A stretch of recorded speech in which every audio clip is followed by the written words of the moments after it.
Saudações a todos e a todas que estão vendo esse vídeo. Nós vamos fazer uma apresentação de uma tese de doutorado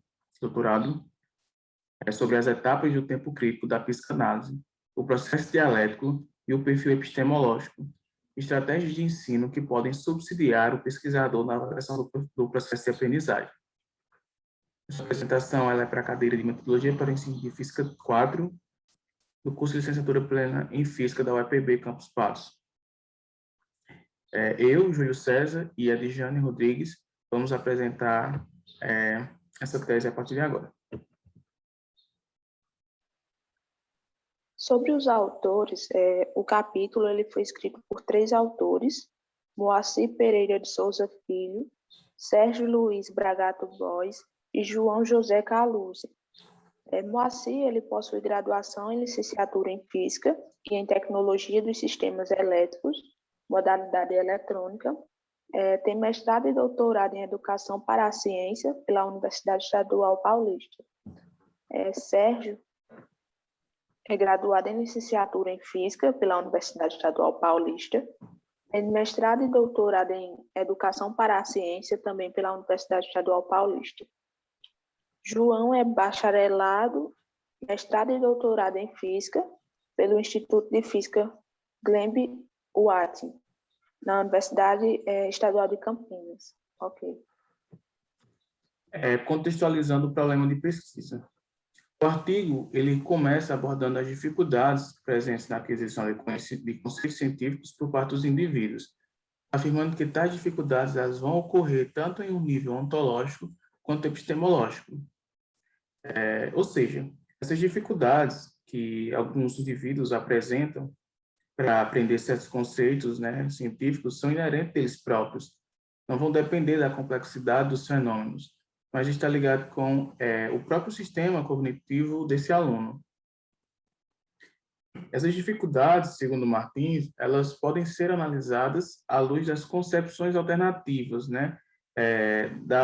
dos saberes que o aluno traz consigo, o que ele sabe antes mesmo de se ensinar, ou seja, os conhecimentos prévios, que para eles são expressões dos obstáculos epistemológicos propostos por Bachelard.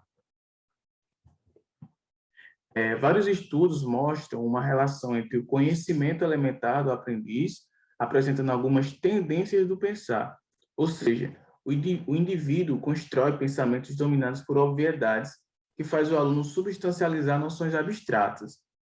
Então, vai ser justamente por isso, pelo fato do aluno não ser um papel em branco, trazer consigo pensamentos, tendências do pensar, possuir um certo tipo de conhecimento, ainda que de forma equivocada, criando certos obstáculos na construção do conhecimento, trazendo consigo essas concepções alternativas, algo que ele é inerente ao próprio aluno, embora que em algumas áreas nós observamos obstáculos coletivos, que não é inerente apenas ao indivíduo. Mais para frente, nós vamos meio que entender, ver que Bachelard ele enxerga que o conhecimento ele não se dá de forma linear, que ocorrem rupturas na construção histórica dos conhecimentos. Então, essa não linearização, de uma forma simplificada, elas podem explicar os obstáculos coletivos. Embora seja outro assunto, e aqui nós estamos enxergando as concepções alternativas propostas por Martins sendo as expressões dos obstáculos, sendo algo unicamente do indivíduo, não do coletivo. Outro ponto a se destacar é o fato dos autores abordar o erro como algo inerente ao processo de aprendizagem. Desse modo, eles consideram as dificuldades e as concepções alternativas que os alunos trazem para o ambiente escolar. Então, diferente do que acontecia na primeira metade do século passado, onde o erro era tratado como uma conotação negativa, fazendo com que o aluno evitasse ao máximo o erro. Aqui o erro, os autores eles aceitam o erro por fazer parte do processo de construção do conhecimento. O próprio Bachelard ele afirma que, embora a verdade ela seja algo relativo, seja uma coisa difícil de se atingir, impossível de ser alcançado, né? Nós podemos dizer assim, mas nós podemos se aproximar dela através da retificação dos erros sucessivos. Então, de forma geral, esse trabalho ele apresenta uma tese de doutorado em que o professor utilizou o processo dialético e a noção de perfil epistemológico, atrelados a uma metodologia baseada nas etapas dos tempos críticos da psicanálise que foram propostas por Santos e fundamentada por Bachelard. Justamente isso, né? Os autores eles acham que, se conhecendo o perfil epistemológico do aluno, poderia ajudar o professor a definir o estágio de cultura de cada aluno, né, de cada indivíduo, de forma particular, promovendo essa reflexão no professor, né, o professor entendendo quais são esses níveis, esses patamares, né, e buscando soluções. Então, nossa intenção com essa apresentação é justamente apresentar a pesquisa considerando os conceitos importantes de Bachelard e de Santos para entender os resultados que os pesquisadores obtêm.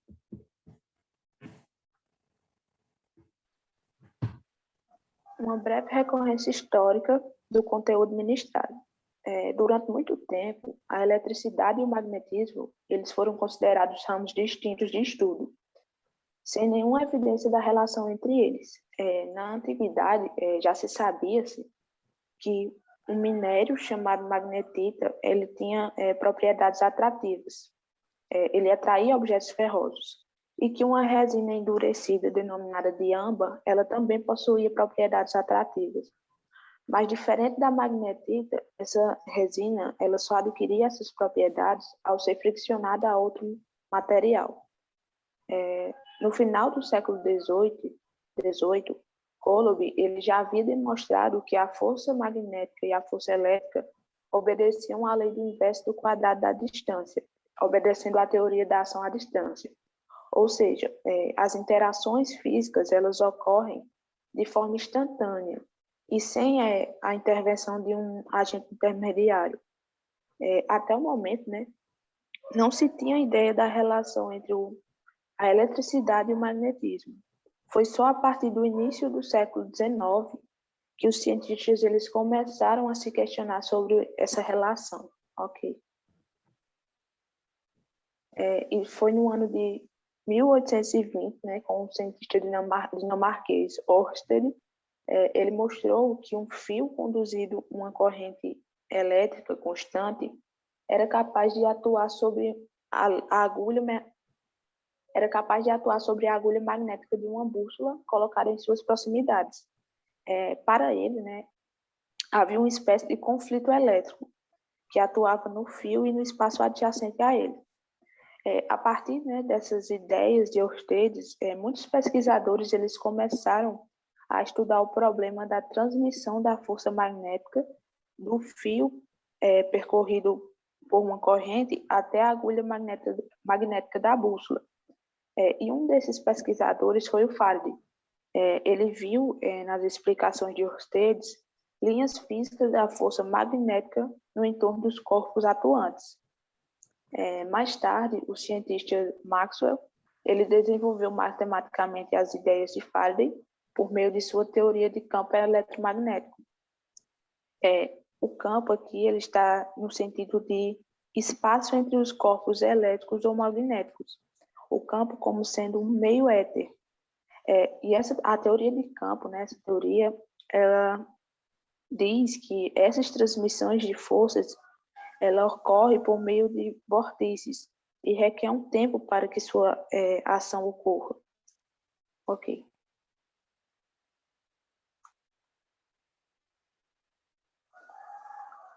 Para Furió e Sassola, a teoria da ação à distância e a teoria de campo podem ser considerados dois aspectos do perfil epistemológico, denominado coulombiano e maxwelliano, respectivamente. E é justamente por haver essa hierarquização entre essas teorias que nós podemos trabalhá-las como sendo estágios do perfil epistemológico, pois os alunos eles não conseguem diferenciá-las. E dessa forma, o aprendizado e o desenvolvimento humano eles podem ser entendidos basicamente como processo de construção, no qual a percepção individual exerce um papel fundamental na formação dos conceitos. Ok. Então, como nós já vimos, né, se fala muito em obstáculos epistemológicos, perfis epistemológicos. Então, essa pesquisa, né, esse trabalho foi fundamentado justamente em Bachelard, que é quem propõe essas ideias. Então, fazendo um paralelo e trazendo um pouco da história desse pesquisador, né, desse teórico, ele nasceu em Paris no ano de 1884.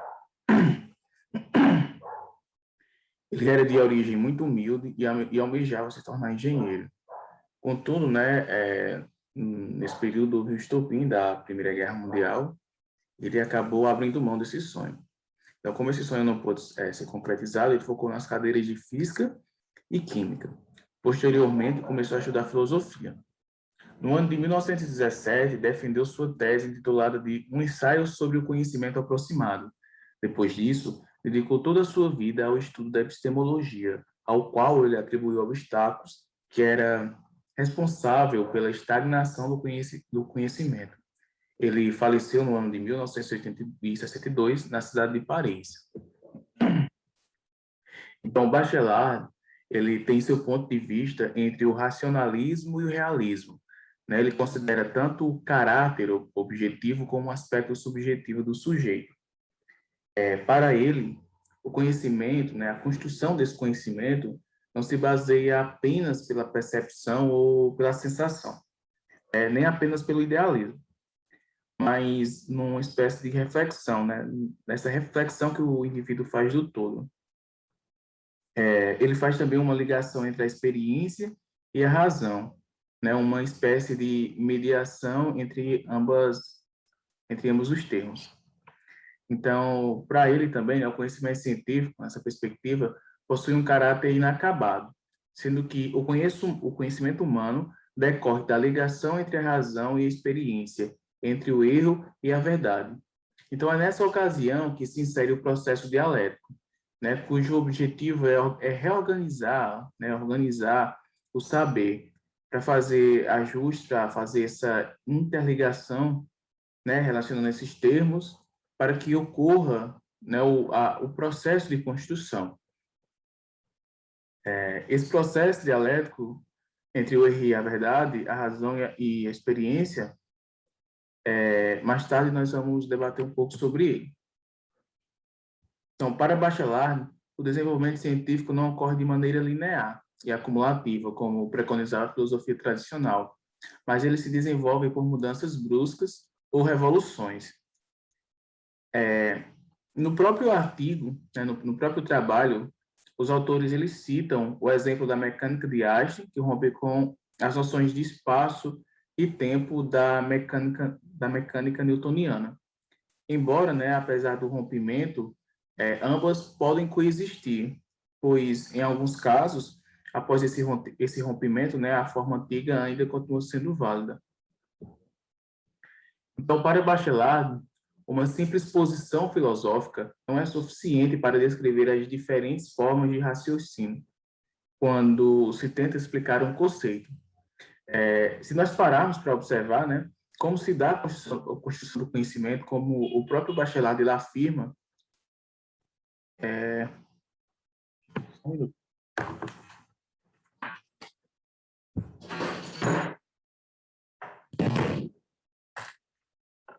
vou ter que cortar isso, mas vamos lá, né? Vou começar de novo. Para Bachelard, uma simples posição filosófica não é suficiente para descrever as diferentes formas de raciocínio quando se tenta explicar um conceito. Se observarmos, né, se nós formos parar para observar como se dá a construção do conhecimento, como o próprio Bachelard ele afirma, né, que ocorrem esses rompimentos, então, dessa forma, vai existir consequências. Ou seja, acaba não sendo simples o aluno assimilar um conceito que demorou, às vezes, anos e até séculos para ser desenvolvidos em um semestre, um ano. Então, esse aluno não vai ver através de uma única concepção filosófica, né? É meio impossível isso acontecer. Então, ocorre um pluralismo filosófico. O sujeito ele vai atribuir diversos significados, vai ver diversas relações ao que está sendo aprendido.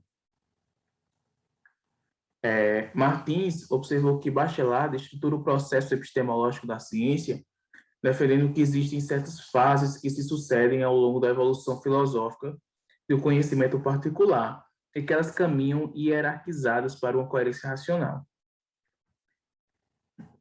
Então, é justamente essas fases, né, diferentes e as diversas formas de pensar que os alunos apresentam no contexto escolar, que cria uma hierarquização, né, que nós vamos denominar de perfil epistemológico.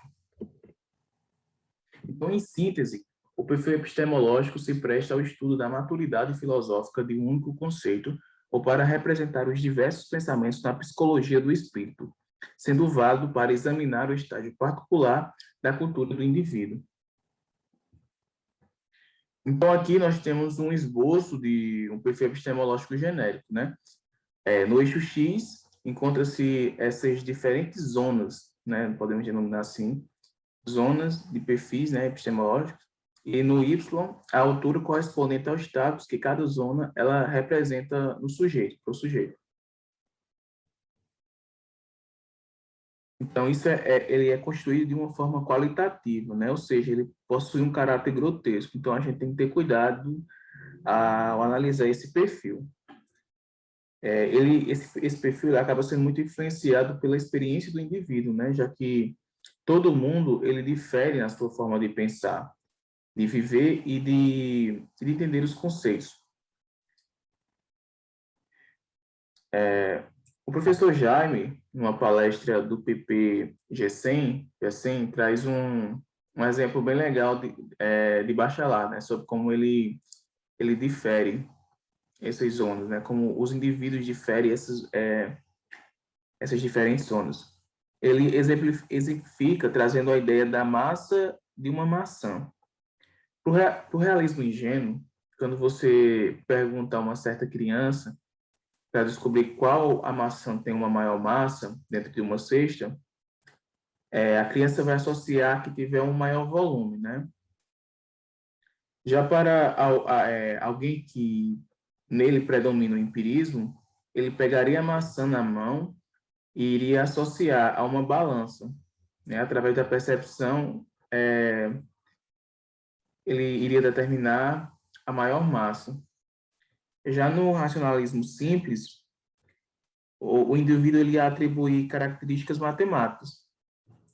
Ou seja, ele ia começar a associar a maçã com a segunda lei de Newton, né? Sendo a razão da força e a aceleração. Ele atribuíam essa parte mais matemática. E no racionalismo completo, as coisas elas já começam a complicar. O aluno ele já começa a associar a cunhos relativistas, né? A massa passa a ser dependente da velocidade. E, por fim, o racionalismo discursivo, que já entra no caráter corpuscular, né, estrito, e já é uma parte muito complexa, muito complicada. Os autores, eles focam mais nessas três primeiras e abrem mão um pouco dessas duas últimas. Então, de uma forma simplificada, o realismo ingênuo ele é a primeira visão do objeto, né, o primeiro conhecimento. Pode ser entendido como pensamento de senso comum apegado às metáforas da vida cotidiana. O empirismo trata-se de um conhecimento pragmático. O conceito pode ser formulado baseado em experiências simples e na manipulação do objeto em estudo. O racionalismo simples é o primeiro estágio em que a razão prevalece sobre o real. A noção representa mais um elemento primitivo de uma experiência imediata e direta, mas é fruto da razão, podendo, de acordo com o conceito, ser expresso algebricamente. Então, a metodologia que foi utilizada, né, a metodologia que eles utilizaram no trabalho foi de caráter qualitativo, caracterizada pela modalidade de campo, sendo definida como sendo uma pesquisação, já que para Tozoni Reis, né, que é o em que ele se fundamenta para fazer a pesquisa, articula a produção de conhecimentos com a ação educativa. Então, o trabalho efetivo em sala de aula constituiu de um curso de extensão universitária que foi denominado Fundamentos Históricos do Eletromagnetismo, cujo objetivo era reunir os estudantes graduados do curso de licenciatura em Física para um grupo de estudos. O curso foi ministrado em 2006 para alunos de 18 a 25 anos de idade, os quais cursavam o terceiro ano do curso de licenciatura em Física da Unesp Bauru. Então, aqui nós temos um quadro, né, relacionando como foi feita os questionários, né? Eles aplicaram 3 questionários. O primeiro questionário foi aplicado para determinar justamente as características do perfil epistemológico que cada um já possuía. E no final de cada módulo foram aplicados também um questionário para que ocorresse o processo de familiarização. Os autores eles selecionaram textos históricos da eletricidade, sendo esses textos, né, discutidos para que ocorresse o processo de conscientização. Logo mais nós vamos entender mais sobre esse processo de conscientização. Mas, de uma forma resumida, né, esse processo é aquele em que o aluno tem o baque inicial, né, que mostra que o aluno ele acha que sabia de algo, mas na verdade não sabe de nada. E depois eram realizadas discussões, que ocorria o processo de desequilibração. Então, os alunos eles começavam a perceber que os seus conhecimentos, né, que aqueles conhecimentos que ele tinha sobre determinado assunto, estavam equivocados. E começa a ter um entendimento das coisas que não são exatamente como eles imaginavam. E, por fim, ocorre o processo de familiarização, né, no momento em que eram aplicados os questionários. Aqui tem a divisão do módulo 1 e o módulo 2, né, que é o primeiro semestre e o segundo semestre. Aqui tem os processos, né, de conscientização, depois o de desequilibração, o processo dialético, que ocorre tanto essa troca, esse diálogo entre a experiência e a razão, para depois os alunos chegar no processo de familiarização. E dessa forma também ocorreu no segundo semestre. As etapas do tempo crítico da psicanálise. Santos, embasando suas análises pedagógicas no referencial bachelardiano, definiu esses tempos como sendo uma desestruturação e uma reestruturação do saber, ou mais especificamente no tempo da psicanálise e no tempo da psicossíntese, respectivamente. Ok.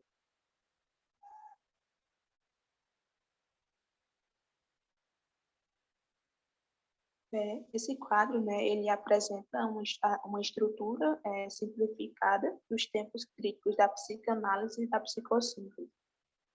Esses tempos eles são subdivididos em 3 tópicos, chamados de tempos lógicos. A psicanálise ela se subdivide em conscientização, desequilibração e familiarização. E a psicossíntese se subdivide em abstração, dialetização e na síntese transformante. Os tempos da psicanálise como estratégia de ensino, eles têm por finalidade conscientizar os alunos de suas dificuldades, dos seus obstáculos e dos seus erros. Já a psicossíntese tem como propósito reorganizar o pensamento por meio de uma dialética entre o conhecimento a ser ensinado e o conhecimento já superado. Eu irei explicar somente a parte da psicanálise, pois o trabalho ele está centrado somente nessa parte. Ok. Conscientização. Deve levar o aluno a reconhecer que os conhecimentos que ele possui não são suficientes para explicar determinados fenômenos. Nessa etapa que o aluno ele vai expor e explicar suas ideias. E, a partir disso, o professor irá guiar um diálogo, né, para conscientizar os alunos de suas certezas, fazendo com que o aluno ele reflita sobre suas concepções e tome consciência dos seus obstáculos, né, que ele veja que aquelas ideias que ele traz, elas talvez não sejam suficientes para determinados fenômenos ou até mesmo se estejam equivocadas. Desequilibração. Etapa em que o aluno, após tomar consciência dos seus obstáculos e desconfiar das suas certezas, começa a se afastar de seus conhecimentos iniciais, ou seja, das suas concepções alternativas. Nessa segunda fase, há o confronto entre os conhecimentos elementares e os conhecimentos mais elaborados, fazendo com que o aluno ele busque razões para explicar as suas opiniões. As discussões elas permitem que o aluno ele se dê conta das divergências existentes entre as concepções e perceba que elas não são verdades absolutas. E, por fim, a familiarização. O aluno entrará em contato com o conhecimento científico que se pretende transmitir. As novas ideias deverão ser introduzidas com a ajuda de materiais instrucionais e com a intervenção verbal. Essa etapa, né, é através dessa etapa que o aluno ele vai construir novas ideias, que a partir disso se dá a ruptura entre os conhecimentos. Então, nessa etapa, o aluno ele vai construir novas ideias e vai romper, né, aquelas ideias iniciais que ele tinha. Ok.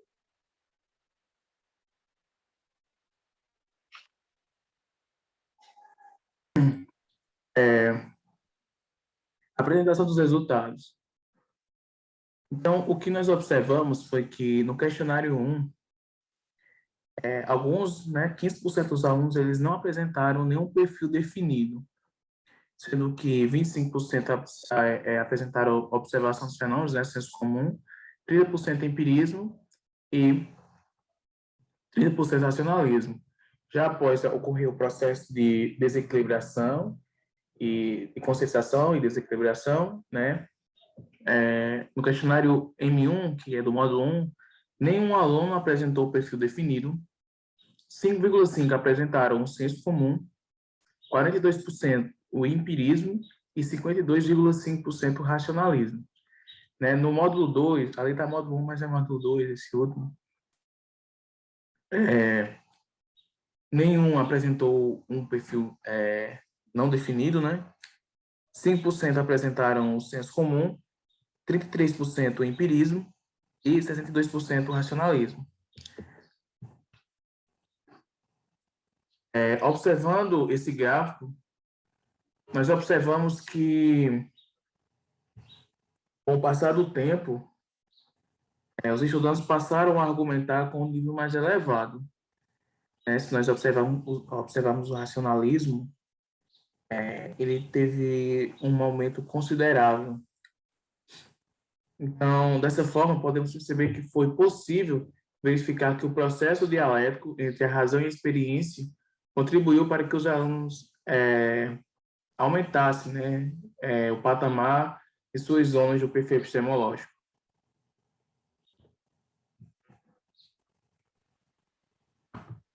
Considerações finais. As etapas da metodologia adotada elas foram profícuas, visto que o perfil epistemológico dos alunos eles estavam fortemente pautados pelas visões de senso comum e empirismo. E os dados obtidos pelos dois últimos questionários, eles sugeriram uma aquisição de uma região mais desenvolvida dentro da hierarquia do pensamento. Ok.